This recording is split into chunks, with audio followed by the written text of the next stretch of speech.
It was the biggest upset in volleyball ever, us winning. That is how George Sarantos describes the accomplishment of the 1967 Fresno Volleyball Club winning the U.S. National Championship. Teams were seeded by how they did, said Sarantos. We weren't seeded. We ended up being the best team in the United States.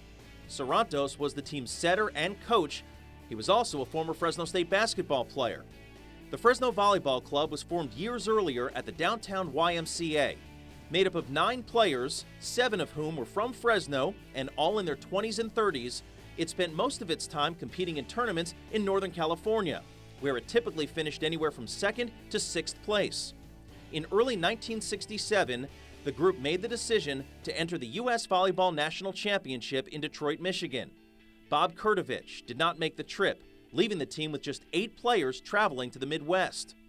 The week before the national championship, at the same venue in Detroit, was the National AAU Championship, and the Fresno Volleyball Club entered that tournament as well. Out of 28 teams in the field, Fresno finished in 4th place. However, its only losses were to the teams that won and finished runner-up. That set the stage for what would happen the following week. The Fresno Volleyball Club was one of 39 teams entered in the U.S. Volleyball National Championship. It was the only one left standing at the end. Fresno started off the double elimination tournament by beating Ohio State, followed by wins over Outrigger, the AAU champs, Columbus, and Los Angeles YMCA, before facing Sand and Sea in the finals. Sand and Sea, a club team from Santa Monica, came through the losers bracket to face Fresno.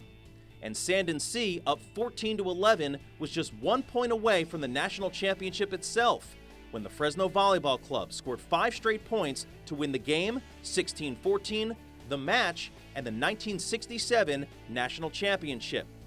After a couple of quick points, we knew we had them, said Tom Bazigian, who was named the tournament's most outstanding player.